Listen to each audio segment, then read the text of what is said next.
Oke teman-teman, berjumpa lagi bersama kami di channel Andro Gcam.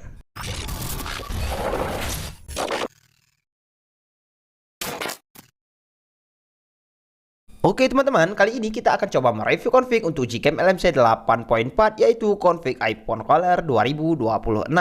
File config ini nantinya sudah support untuk lensa ultrawide, lensa utama, serta lensa makronya. Dan untuk keunggulan Gcam dan config ini sudah ada mode Pro-nya ya teman-teman. Jika kita nonaktifkan hasilnya akan menjadi full color, sedangkan jika kita aktifkan hasilnya akan menjadi natural. Oke, berikut ini untuk tutorialnya. Oke teman-teman, langsung saja. Di video ini saya sudah menginstal aplikasi Gcam LMC 8.4-nya ya teman-teman. Nanti ikon aplikasinya seperti ini, dan untuk link downloadnya ada di deskripsi video ini. Dan bila kalian klik linknya, tampilannya seperti ini. Di sini saya menggunakan versi yang saya tandai ini teman-teman. Untuk kalian pengguna Samsung, kalian bisa menggunakan versi Scan 3D, dan untuk kalian pengguna Oppo dan Realme, kalian bisa menggunakan versi AWM. Oke, di sini juga sudah ada aplikasi kamera HW. Nah, nanti untuk ikon aplikasinya seperti ini. Fungsi aplikasi ini untuk mengetahui perangkat atau ID pada perangkat kita agar kita bisa menggunakan lensa ultrawide pada Gcam-nya ya, teman-teman. Nah, untuk kalian yang baru pertama kali menginstal Gcam, ada baiknya menginstal dulu aplikasi Kamera 2 Pro. Nah, aplikasinya seperti ini. Kalian bisa download aplikasi ini di Play Store ya, teman-teman. Nah, ini fungsinya untuk mengetahui perangkat kita sudah support Gcam atau belum. Misalnya seperti ini, kita buka aplikasinya. Di sini kalian bisa lihat untuk perangkat yang saya gunakan sudah centang level 3. Artinya perangkat yang kita gunakan sudah support config berformat IUP.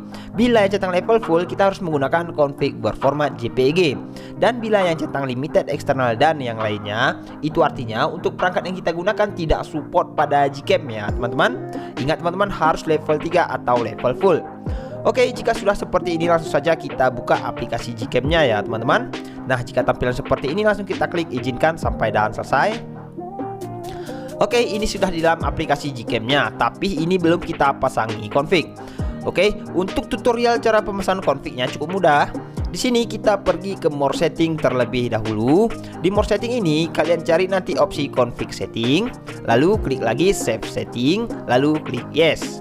Nah, ini bertujuan untuk menimbulkan folder LMC 8.4 pada file manager. Oke, sekarang kita buka file manager. Untuk file manager di sini saya menggunakan aplikasi ZA Saver. Kalian bisa download aplikasi ini di Play Store ya, teman-teman. Oke, misalnya seperti ini, kita buka aplikasinya. Di sini kita cari folder LMC 8.4 seperti ini. Ini kan sudah muncul untuk foldernya teman-teman. Kalian bisa download file config-nya dan pindahkan ke folder LMC 8.4 ini. Seperti saya sudah memindahkannya ya teman-teman. Yang saya tandai ini, dia akan berformat zip ketika kita download. Jadi kita harus mengekstraknya ya teman-teman. Cara ekstraknya cukup mudah. Di sini kalian klik saja pada file config-nya, lalu klik ekstrak di sini. Nah, karena ini hanya sebagai contoh, jadi saya blur ya teman-teman.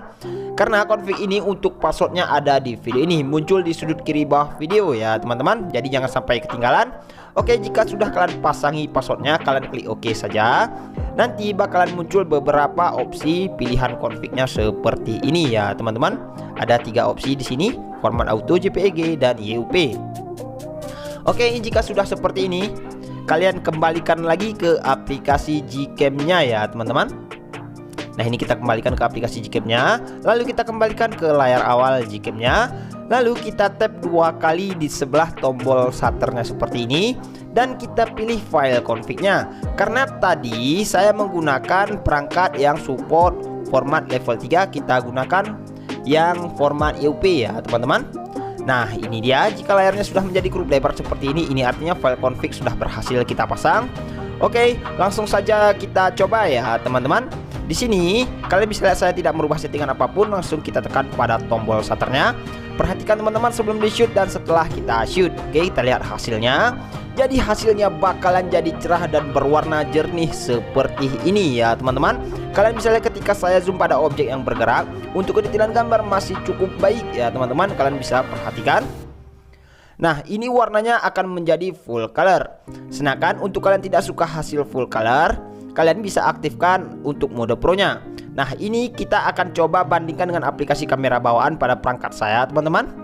Oke, kita buka aplikasi kamera bawaannya. Di sini langsung saja kita shoot pada objek yang sama. Kita tekan pada tombol shutternya. Nah, untuk hasilnya di sini kita akan coba lihat melalui aplikasi Gcam. Oke, kita buka aplikasi Gcam. Nah, ini kan hasil dari Gcam tadi. Sedangkan ini untuk hasil dari kamera bawaannya. Dia cukup gelap tanpa warna seperti ini untuk hasil kamera bawaannya. Sedangkan untuk hasil Gcam, hasilnya bakalan cerah dan berwarna seperti ini. Jadi ini berbeda jauh hasilnya teman-teman. Nah, ini kan full color teman-teman. Untuk kalian yang tidak suka hasil full color, kalian bisa aktifkan saja untuk mode pro yang atas ini teman-teman. Perhatikan, ini saya aktifkan untuk mode pro nya. Oke, kita coba shoot untuk sudut yang sama ya teman-teman. Apakah hasilnya akan natural? Nah, perhatikan juga ya teman-teman sebelum di shoot dan setelah kita shoot. Oke, kita lihat untuk hasilnya. Jadi untuk hasil dari mode proaktif dia akan natural seperti ini. Nah, bahkan untuk objek orang masih bisa ya teman-teman. Kalian bisa kelihatan, ini dia untuk objek orangnya. Nah, jadi untuk kalian yang ingin hasil natural, kalian bisa aktifkan mode pro nya. Ini dia untuk hasil dari kamera bawaan. Dan ini mode pro tidak aktif, hasilnya akan full color seperti ini ya teman-teman. Nah, jadi untuk config ini juga bisa menggunakan mode pro aktif dan mode pro tidak aktif. Sedangkan untuk kalian yang ingin menggunakan untuk ultra wide atau lensa ultra wide-nya, di sini kita perlu atur ID pada perangkatnya agar tidak force close ya teman-teman. Nah, caranya seperti ini. Kita pergi ke more setting terlebih dahulu. Oke, lalu kita scroll saja ke paling bawah. Kalian cari additional kamera seperti ini. Lalu kalian scroll lagi ke paling bawah, klik list ID manual. Nah, di sini kita perlu mengatur ID-nya secara manual teman-teman. Untuk mengetahui ID pada perangkat kita, di sini sudah saya sediakan aplikasi kamera HW ya teman-teman. Nah, yang ini aplikasinya, kalian bisa download, linknya ada di deskripsi video ini. Oke, kita buka aplikasi kamera HW-nya. Nah, di sini kan ada al kamera ID 0, 1, 21, 22 dan 25. Kita ambil 4 angka dari 0, kita salin ke aplikasi Gcam-nya seperti ini. Oke, kita coba ya teman-teman. 0,1, 21, 22 dan 25. Kita klik selesai, klik OK, dan kita kembalikan ke layar awal Gcam-nya. Nah, di sini kan ada opsi ultra wide atau wide ya teman-teman. Kita klik saja pada opsi wide-nya. Nah, jika previewnya cembung seperti ini yang aktif lensa ultra wide-nya ya teman-teman. Nah, di sini langsung saja kita coba bagaimana hasil untuk lensa ultra wide. Kita tekan pada tombol shutternya. Perhatikan juga teman-teman sebelum di shoot dan setelah kita shoot ya teman-teman. Oke, kita lihat hasilnya. Ini dia untuk hasil dari lensa ultra wide-nya tadi teman-teman. Sedangkan ini untuk hasil dari lensa utama mode proaktif natural. Ini hasil kamera bawaan dan ini untuk hasil mode pro tidak aktif full color. Oke teman-teman, sekian dulu.